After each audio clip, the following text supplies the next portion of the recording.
Hello guys, आज मैं my devil husband with my secret का अगला पार्ट एक्सप्लेन करने जा रही हूँ। हमने पिछले पार्ट में देखा था मिस्टर वे ने बच्चों से सारे बात करने का डिसीजन ले लिया है और वो अब बताना शुरू कर देते हैं। तो हम अभी मेंग्याओ और मेंग्याओ की मदर की कहानी हम जानते हैं। मेंगशी मेंग्याओ की मदर है, ठीक है। मेंगशी एक ऑर्फन है। वो मिस्टर वे के साथ ही उस ऑर्फन में रहती थी और मेंगशी ना मिस्टर वे से काफ़ी छोटी थी। तो ना हमेशा मिस्टर वे उसे ऐसा सिस्टर देखते थे और वो भी उन्हें ऐसा बड़े ब्रदर देखती है और उन्हें बहुत ज़्यादा एडमायर भी करती है। वो ना तो उसके चलते ना उसके दोस्ती ना बाकी सारे फैमिली मेम्बर्स के साथ भी हो चुकी थी और उन्हें भी मेंगशी की नेचर बहुत ज़्यादा पसंद थी। तो वो सब लोग भी मेंगशी को ना ऐसा फैमिली मेम्बर ही ट्रीट करते थे। तो ना मेंगशी ना अपनी पढ़ाई पूरी करने के बाद वो ना अपनी जॉब के लिए अप्लाई करती है। तभी ना मिसेस जिन बोलती है, तुम क्यों नहीं मेरी हस्बैंड की ऑफिस में काम कर लेती, ठीक है। इससे ना मुझे ना बहुत ज़्यादा फ़ायदा होगा, क्योंकि मेरे हस्बैंड के पीछे ना हमेशा ना बहुत ज़्यादा तितलियाँ उड़ती रहती है। मुझे ना उन सबको ना उनका पर काटना ही पड़ेगा। इससे तुमसे ज़्यादा अच्छा मेरे पास ऑप्शन ही नहीं रहेगा। तुम ना उन सबको ना अपने कंट्रोल में रखोगी, किसी को भी मेरे हस्बैंड की आसपास नहीं आने देगी, ठीक है। ऐसा बोल कर ना वो मेंगशी को मिस्टर जिन की कंपनी में मिस्टर जिन की असिस्टेंट अपॉइंटमेंट कर देती है। और मेंगशी की अपॉइंटमेंट होने के बाद मेंगशी और मिस्टर जिन हमेशा उनका बॉन्ड भी एक अच्छा क्या बोलते हैं, बॉस और असिस्टेंट का था। वो मेंगशी की बहुत ज़्यादा आइडिया उन्हें पसंद भी आती है, क्योंकि मेंगशी बहुत ज़्यादा इंटेलिजेंट गर्ल थी। उसके सपने भी बहुत ज़्यादा बड़े थे। वो बहुत कुछ बनना चाहती थी अपनी लाइफ में। तो उन दोनों ना अपने बहुत ज़्यादा बिजनेस के रिगार्डिंग ना बहुत ज़्यादा डिस्कशन करते हैं। तभी ना उनके कंपनी में एक बिजनेस प्रपोजल आता है, पर ना उसे मेंगशी चेक करती है, पर ना उसे मेंगशी को इस बिजनेस प्रपोजल में कुछ ठीक नहीं लगता है। तो ना वो बोलती है, मुझे इस बिजनेस प्रपोजल कुछ अच्छा नहीं लग रहा है, मुझे इसमें कुछ बुरा लग रहा है। तो ना मिसेस जिन बोलती है, तुम ना बहुत ज़्यादा परेशान रहती हो, ऐसा कुछ नहीं होता। मुझे लगता है कि तुम काम के रिगार्डिंग बहुत ज़्यादा स्ट्रेस में हो, इसलिए तुम्हें ऐसा लग रहा है। देखो, ये अच्छा प्रपोजल है, ऐसा ना मिसेस जिन बोल देती है। तो मेंगशी भी कुछ नहीं बोलती। पर दूसरी ओर उन राइवल्स ने ना मिस्टर जिन को बर्बाद करने का एक तरीका सोच लिया था। तो वो लोग ना उनका क्या बोलते हैं, टेंडर का अमाउंट ना लीक कर देते हैं। फिर भी हमारा मेंगशी ना कुछ करके उसे मैनेज कर लेती है। तो उनका प्लान फेल हो जाता है। तो वो लोग सोचते हैं, ठीक है, ये प्लान वर्क नहीं किया तो क्या हुआ, हम ना उन्हें उसका क्या बोलते हैं इमेज को खराब करेंगे। तो ना वो उस कंपनी में, यानी कि मिसेस जिन की कंपनी में एक लड़की थी। वो ना हमेशा मिस्टर जिन की अटेंशन लेने की कोशिश करती थी। तो वो लड़की ना उन राइवल्स के साथ हाथ मिला लेती है। वो बोलती है, ठीक है, मुझे मिस्टर जिन चाहिए, तुम्हें उनका इमेज खराब करना है ना, तो बोलो मुझे क्या करना पड़ेगा। तो वो बोलते हैं, ठीक है, कल के पार्टी में मैं उनको ड्रग दिलाऊंगा, तुम्हें उनके साथ जो करना है तुम कर सकते हो, ऐसा बोल देते हैं। और हम ना तब मीडिया को बुलाकर उनका इमेज वायरल करेंगे। उसके वजह से तुम भी उनसे जो भी चाहिए ना उन्हें ब्लैकमेल करके ले सकती हो, ऐसा ना वो सब लोग ना एक ईमेल मेल करते हैं। और लड़की तो सिर्फ मिस्टर जिन को पाना चाहती है। तो वो ना क्या सही है क्या गलत है वो कुछ नहीं सोचती है। पार्टी वाले दिन मेंगशी ना सुबह से बोलती है कि मुझे ये पार्टी कुछ अच्छा नहीं लग रहा है, मिस्टर जिन प्लीज़ मेरी बात मानिए, आप इस पार्टी में मत जाइए, ऐसा बोलते हैं। तो ना मिसेस जिन ना, तुम मैक्सी, तुम ना हमेशा क्यों रोक टोक लगा के रहती हो, ऐसा कुछ नहीं है, तुम क्यों ऐसा घबरा रही हो, ऐसा बोलती है। तो वो मैक्सी बोलती है, मुझे पता नहीं, मुझे लग रहा है कि आज कुछ गड़बड़ होने वाला है, तो प्लीज़ मत जाओ ना, ऐसा बोलती है। तो मिसेस जिन ना बोलती है, नहीं देखो, हमने के बहुत मेहनत से इस बिज़नेस को इतनी बड़ी किया है, हम आसानी से ये टेंडर को हाथ से जाने नहीं दे सकते हैं, और ये बहुत बड़ी पार्टी है तो हमें ज़रूर जाना ही पड़ेगा, ऐसा बोलकर ना ज़बरदस्ती मिस्टर जिन और मैक्सी को उस पार्टी पर भेज देती है। पार्टी पे जाने के बाद हमारा मैक्सी तो मूडी खराब ही था, तो ना वो दूर जाकर बैठ जाती है। तभी ना उसे किसी की आवाज़ सुनाई देती है, तो वो उस जगह पर चली जाती है। तभी ना वो बात करते हैं, तुम्हें पता है ना मिस्टर जिन के साथ क्या करना है।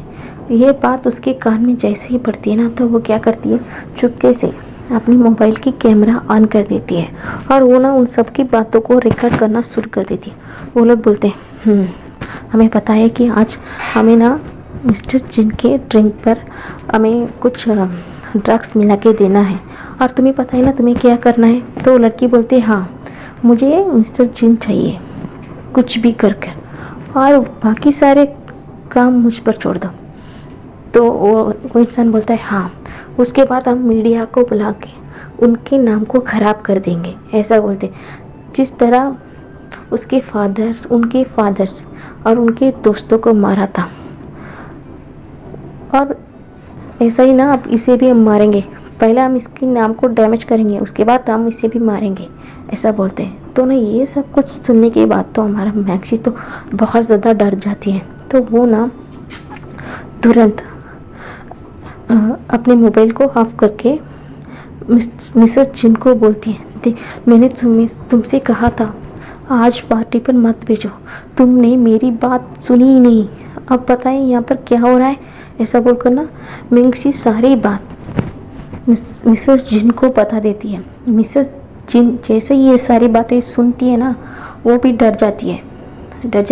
अब क्या होगा, मैक्सी कुछ ना कुछ करो, प्लीज़ कुछ करो, मेरी हस्बैंड को बचाओ, ऐसा बोलती है। तो मैक्सी बोलती है, हाँ ठीक है, मैं जाती हूँ, मुझे मिस्टर जिन कहीं भी नहीं दिख रहे, ऐसा बोलकर ना वो चली जाती है। पर वो उसे जाने के लिए थोड़ा देर हो चुका था।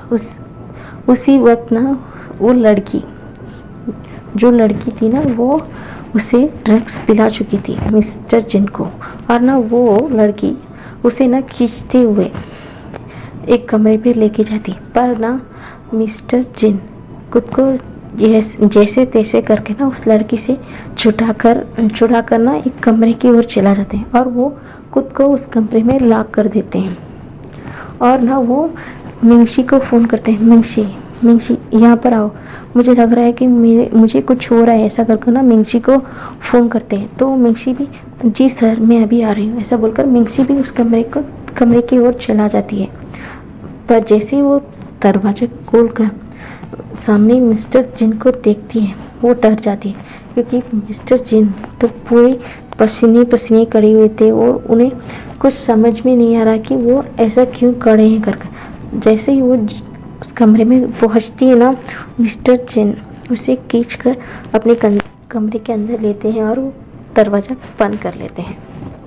और वो ना मैक्सी के साथ ना यानी कि ज़बरदस्ती करते हैं, और ना मैक्सी बहुत ज़्यादा कोशिश करती है कि ऐसा ना हो करके। वो ना बहुत ज़्यादा उन्हें समझाती, सर होश में आइए, आपको ड्रग्स दिया गया है, प्लीज़ आप होश में आइए, ऐसा ना बोलती है। पर ना उसका किसी भी कोशिश नाकामयाब हो जाता है, और ना वो फिर कुछ भी नहीं कर पाती, और वो ना इसी द्वारा उसे अपने आप को मिस्टर जिन से प्रोटेक्ट करने से द्वारा ना उसको काफ़ी ज़्यादा चोट लग जाती है। तो वो ना रोती है, और उसी वक्त वह ना उसी जगह वो बेहोश भी हो जाती है। और मिस्टर जिन को तो कुछ होश ही नहीं था। तो वो ना उसके साथ ज़बरदस्ती करने लग जाते हैं।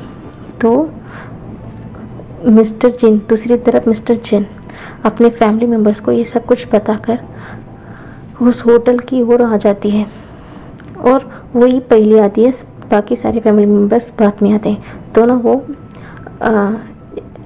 जैसे तैसे कर कर वो उस कमरे पर पहुंच जाती है। सामने का नज़ारा देख कर ना उसे उसके आंखों से आंसू निकलने लग जाता है। सामने मिंगशी पूरे खून से सनी हुई थी। तो ना वो भागकर जाके एक कंबल को मिंगशी के ऊपर डाल देती है और मिस्टर जिन की ओर देखती है। मैंने ये क्या कर दिया, मेरी एक गलती ने आज क्या हो गया। उसका हस्बैंड और उसका दोस्त मिंगशी, इन दोनों की ज़िंदगी बदल दी है, ऐसा बोलकर वो रोने लग जाती है। और ना वो तुरंत हॉस्पिटल को फ़ोन कर देती है और एम्बुलेंस में इन दोनों को ले जाकर हॉस्पिटल में ले जाया जाता है। हॉस्पिटल में ले जाने के बाद मिस्टर जिन को चेक करके पता किया जाता है कि उन्हें ड्रग्स दिया गया है।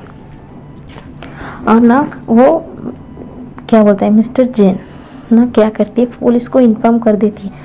उसे सब कुछ पता था ना, मिंगशी ने सब कुछ बता दिया। तो वो ना उन राइवल्स और उस लड़की को अरेस्ट कर लेते हैं और उनके बहुत ज़्यादा पिटाई के बाद वो भी अपने गुनाहों को मान लेते हैं। तो यहाँ पर हॉस्पिटल की ओर मिंगशी ना बेहोश हो चुकी थी और उसे चेक करने के बाद डॉक्टर बोलते हैं कि इनका काफ़ी ज़्यादा ब्लड लॉस हो चुका है, तो इसलिए वो टेम्पररी कोमा में चले गए हैं, ऐसा बताया जाता है। ये सुनने के बाद ना मिस्टर वे रोने लग जाते हैं क्योंकि वो उसे अपनी छोटी बहन की तरह मानते हैं। तो मिसेस जिन्ना रोती है, बोलती है ये मेरी गलती है, ये तो मुझे कहती रही ये डील अच्छी नहीं है और ये लोग भी अच्छे नहीं हैं, मैंने नहीं माना। काश मैं इसकी बात पहले ही सुन चुकी होती तो आज इतना कुछ नहीं होता। आज इसकी पूरी ज़िंदगी बर्बाद हो चुकी है, वो सिर्फ मेरी वजह से इसकी ज़िंदगी ऐसा बर्बाद हो चुकी है, ऐसा बोलकर ना वो रोने लग जाती है। तो ना 2 दिन के बाद मिस्टर जिन होश में आते हैं और उन्हें जैसे ही वो होश में आते हैं ना उन्हें सब कुछ बताया जाता है। और वो सब कुछ सुनने के बाद वो ना अपने आप को चोट पहुंचाते हैं क्योंकि उनकी वजह से एक मासूम लड़की की ज़िंदगी बर्बाद हो चुकी है। वो ऐसा कैसे कर सकते हैं एक मासूम लड़की के साथ जिसका इस दुनिया में कोई नहीं है, वो उसके साथ ऐसा कैसे कर सकते हैं। ऐसा ना वो सोच के हमेशा डिप्रेशन में रहने लगे और उन्हें ना पैनिक अटैक भी आना शुरू हो चुका था। तो उन्हें ना सारे फैमिली मेम्बर्स ना संभालते थे। ऐसा ही ना लगभग 1.5 महीना हो चुका था और 1.5 महीने के बाद एक दिन ना डॉक्टर ना मिसेस जिन को फ़ोन करते हैं, बोलते हैं कि मिंगशी को होश आ चुका है कर।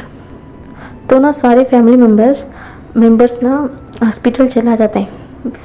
मिस्टर जिन के तो हिम्मत ही नहीं कि मिंगशी को वो कैसा फेस करें कर, इसलिए वो ना सर झुकाए हुए उसी जगह पर खड़े रहते थे।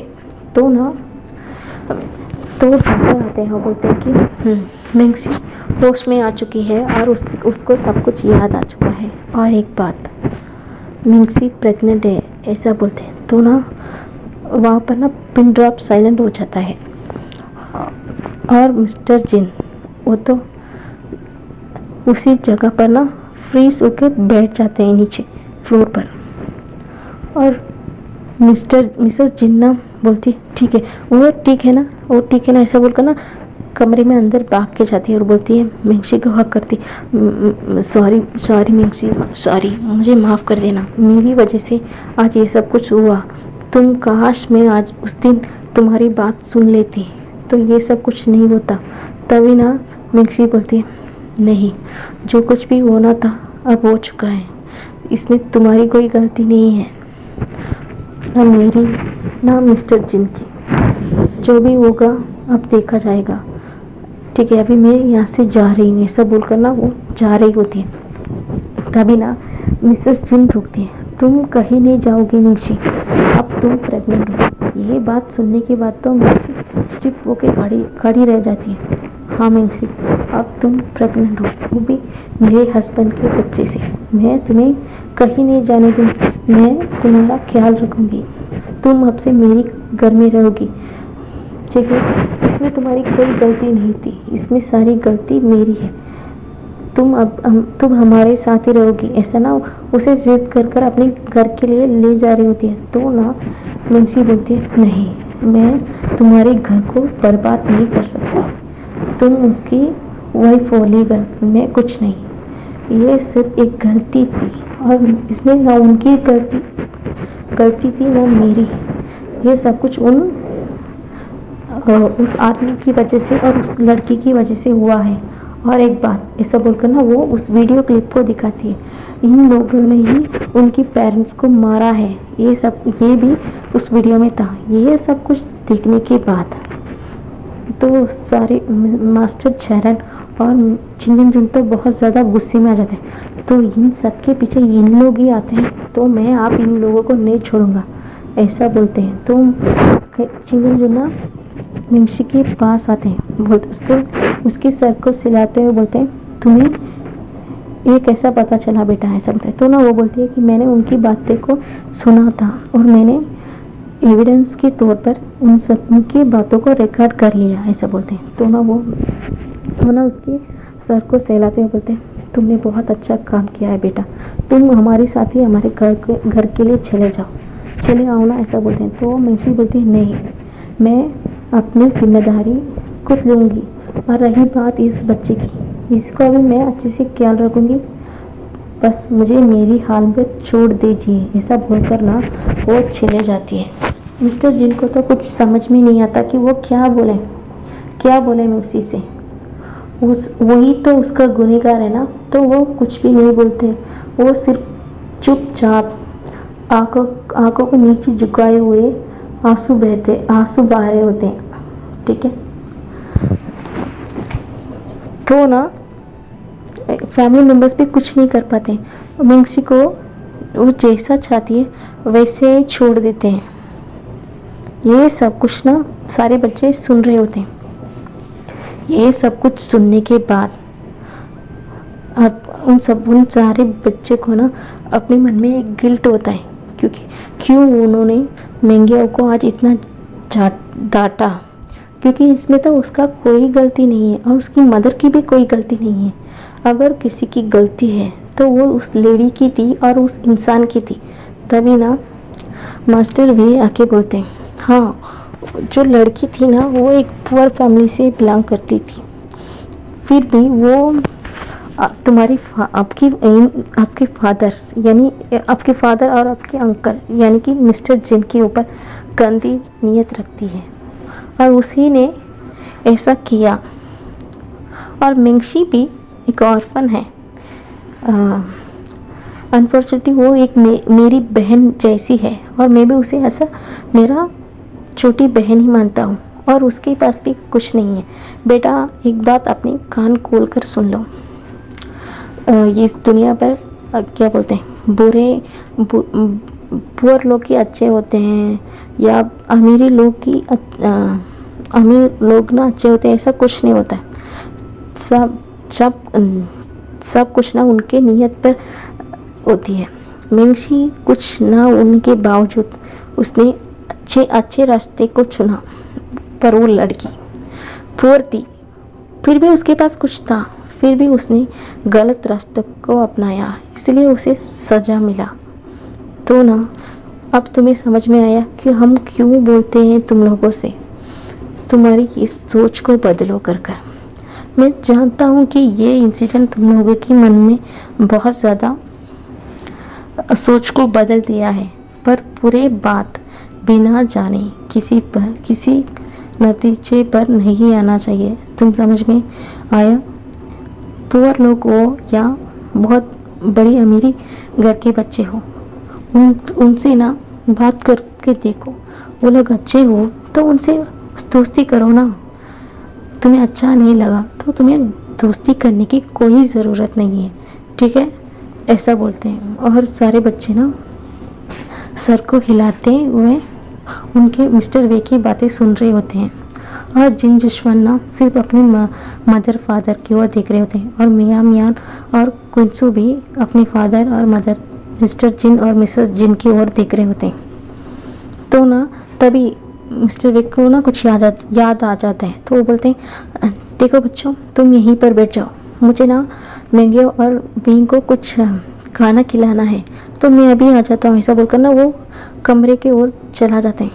और मास्टर चेरेन और मास्टर चिंगनजुन, मैडम लैन और मास्टर चेरेन की वाइफ पोशन सेरेन, सब लोग ना जिस तरफ मास्टर वे जा रहे हैं ना उसी ओर देख रहे होते हैं। तभी ना हमारा जिश्वन को कुछ याद आता है। तो वो बोलते हैं, तो क्या आप लोग ने उन्हें प्रेग्नेंट की हालत में अकेला छोड़ दिया, ऐसा पूछता है। तो ना सारे बच्चे क्यूरियस हो जाते हैं। तो वो बोलते हैं, हाँ हाँ, क्या ग्रैंडमा, ग्रैंडफादर, अंकल, फादर, क्या आप लोग ने उन्हें वो लेडी, वो क्या बोलते हैं, वो जाने के लिए परमिशन मांगा तो अपने जाने दे दिया, उन्हें भी इस हालत में, ऐसा ना पूछते हैं। तभी सारे पेरेंट्स बोलते हैं, हाँ, जब सब कुछ ठीक नहीं था, तुम्हारी मदर कांगसे ना अपने बहुत डिप्रेशन में थी, क्योंकि उन्हें डॉक्टर्स ने कह दिया था कि वो कभी भी प्रेग्नेंट नहीं हो सकती है, उनका कभी भी बच्चा नहीं हो सकता, ऐसा बताया गया था। तो वो काफ़ी ज़्यादा डिप्रेशन में रहती थी। तो वो किसी के ऊपर ज़्यादा ध्यान नहीं रख पाई, इसलिए कोई ज़्यादा फोर्स नहीं किया। और यही बोलती है, मेरे पास 2 बच्चे थे, तो मैं भी जो चल रहा था मैंने उसे चलने दिया, ऐसा बोलते। और मैडम नैन बोलती है, तब मैं ली से प्रेग्नेंट थी ना, तो मैं लैंडन को ही संभालने नहीं पाई ना, तो मैं बेड रेस्ट में थी, तो मुझे इसके बारे में कुछ ज़्यादा नहीं पता था कि उसके बाद मिंसी के साथ क्या हुआ है कर। और मिसेस और मिस्टर जिन बोलते हैं कि मैं गिल्ट पे, तो मिसेस जिन बोलती है कि मैं गिल्ट पर थी कि मेरी वजह से एक इनोसेंट लड़की की ज़िंदगी बर्बाद हो चुकी, काश मैंने पहले ही उसकी बात सुन लिया होता। इस गिल्ट ने मुझे अंदर तक हिला दिया। उस समय तुम दोनों बच्चे थे, तो मैं तुम्हें भी संभाल रही थी और मैं अपनी ही इमोशन में झूम रही थी। और तुम्हारा फादर, वो तो गिल्ट में इतने अंदर जा चुके हैं कि उन्हें पैनिक अटैक भी आने लग चुका था। तो तुम्हारी ग्रैंडफादर्स और मदर्स ही तुम्हारी फादर का ख्याल रख रहे थे, ऐसा ना बोलते हैं।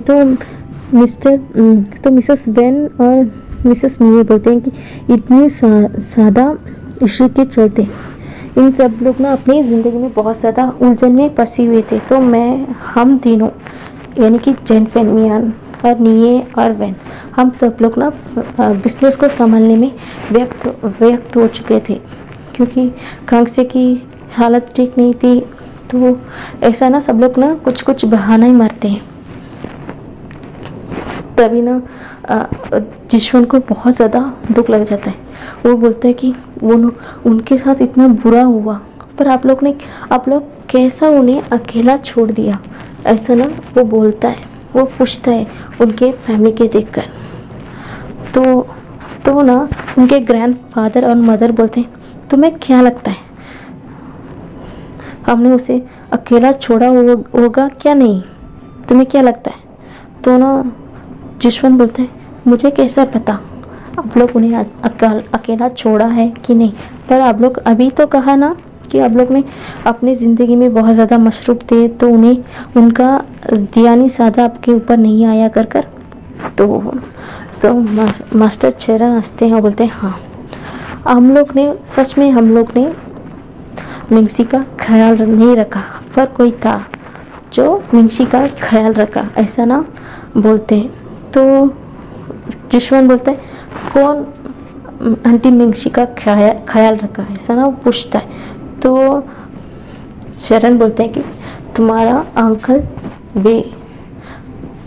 तो ना सारे बच्चे बोलते हैं अंकल वे तो आंटी शरण को ख्याल रखते थे ना, ध्यान रखते थे ना, तो कैसे वो मिंगशी आंटी का ध्यान रख सकते हैं, ऐसा बोलते हैं।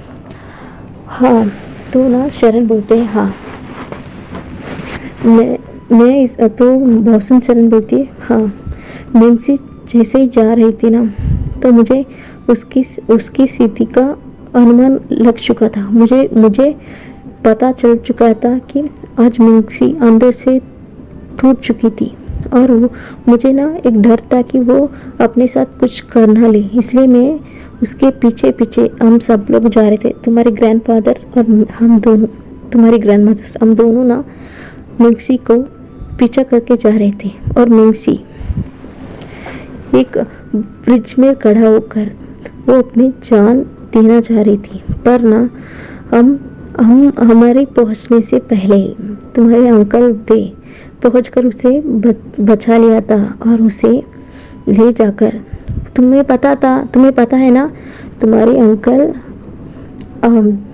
एक कंपनी में काम करते थे।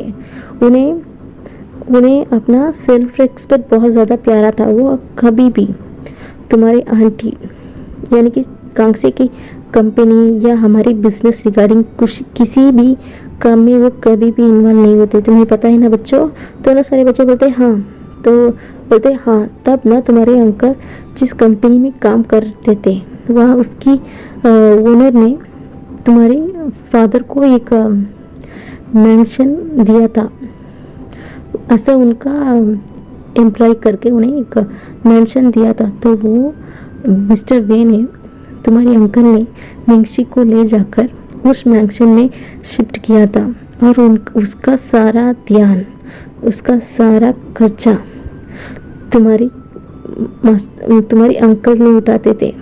तो ना ये सब कुछ वे सारे बच्चे यानी कि लैंजान, सिचन, जशवंत सब कुछ ना सुन रहे होते, तो बोलते कि सारे अंकल कैसा सब कुछ ध्यान रखते थे, ऐसा ना जशवंत बोलता है हाँ, तुम्हारा अंकल कोई ऐसा इंसान नहीं है कि उन्हें कुछ बहाना मार दे, वो सबका ध्यान रखना बहुत अच्छे से जानते थे, इसलिए तो हम दोनों तुम्हारे ग्रैंडफादर का वो हमेशा फेवरेट रह चुके हैं, ऐसा बोलते हैं।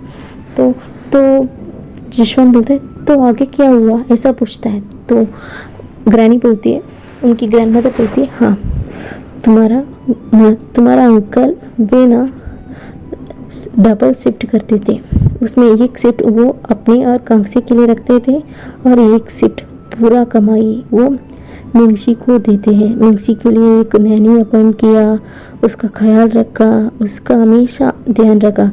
उसके साथ साथ वो लैंजान, तुम्हारी आंटी कांगसे और मिंगशी तीनों का भी बराबर ख्याल रखता था।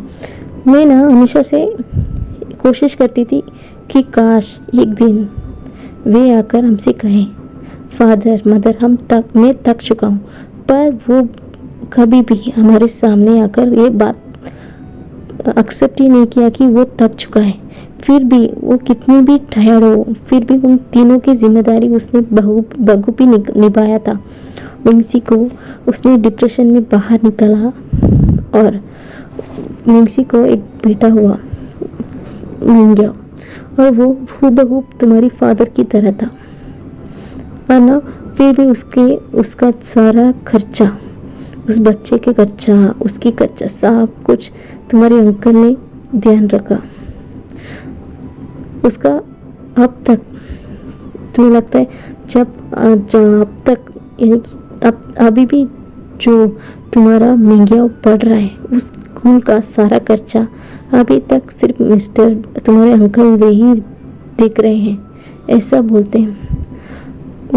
मिंग्या को लगता है कि ये सब कुछ उसकी मदर ने उसके लिए छोड़ा है, पर उसे सच पता ही नहीं कि ये सब कुछ उसका मदर का ख्याल, उसका मदर का खर्चा, उसका मदर का हॉस्पिटल सब कुछ, और जो अब तक वो पढ़ रहा है वो सब कुछ उसके अंकल वे कर रहे हैं, उसे पता ही नहीं है। उसे लगता है कि ये सब कुछ मदर की मेहनत से वो जी रहा है कर। उसे नहीं पता है कि ये सब कुछ उसके अंकल मिस्टर वे कर रहे कर। ये सब कुछ ना उन बच्चे सुनते ना तो वो पहले से ही मास्टर वे को एक रिस्पेक्ट देते थे। तो ये सब कुछ सुनने के बाद उनके मन में ना मास्टर वे को लेकर ना एक बहुत ज़्यादा इमेज बढ़ जाती है। तो ना मिस्टर जिन और मिसेस जिन देख रहे थे, तुम दोनों अपने गिल्ट और अपने क्या बोलते हैं, अपने ही परेशानी में तुम लोग ने ये तक कोशिश नहीं किया। हाँ, तुम लोग ने किया गलती, पर तुम्हें गलती सुधारना हो तो तुम्हें उस लड़की से माफ़ी मांगनी चाहिए, उसका ख्याल रखना चाहिए था। और वो ना भी बोलती ना, फिर भी तुम लोग को ज़बरदस्ती करना चाहिए था और उसे आप लोगों के पास रखना चाहिए। पर अब लोगों ने क्या किया, उसने कहा कि वो जा रही है तो आप लोग ने उसे जाने दिया। यही तुम लोगों की सबसे बड़ी गलती है। इसकी वजह से आज तुम्हारा ये बेटा मेंग्या तुम्हारे पास नहीं है, वो अपनी अंकल वे के साथ है, पता है। इसीलिए मैं तुम लोगों को लगता है ना कि हम लोग क्यों मिस्टर वे को यानी कि वे को ज़्यादा प्रेफरेंस देते हैं। अब समझ में आया, क्योंकि उसने अपनी सारे जिम्मेदारी बखूबी निभाई और तुम बच्चे ना हम सबको निराश किया है। तुम लोग ना सिर्फ अपनी ही परेशानी देखते थे। उसने अपनी परेशानी लैंडन की भी एक अच्छी सी ख्याल रखा, उसकी वाइफ और मिंगजी का भी एक अच्छी सी ख्याल रखा। तो आपको क्या लगता है अब मिंग्या क्या कहाँ रहेगा? मिस जिन तुम्हारे साथ रहेगा क्या उसके अंकल वे के साथ रहेगा? अब तुम्हें क्या लगता है वो किसको चुनेगा? ऐसा बोलते हैं। तो गाइस आज के लिए बस इतना ही गाइस, हम कल देखते हैं आखिर हमारा मिंग्या कहाँ रहेगा, उसके फादर जिनके घर में या उसके अंकल मिस्टर वे के घर में।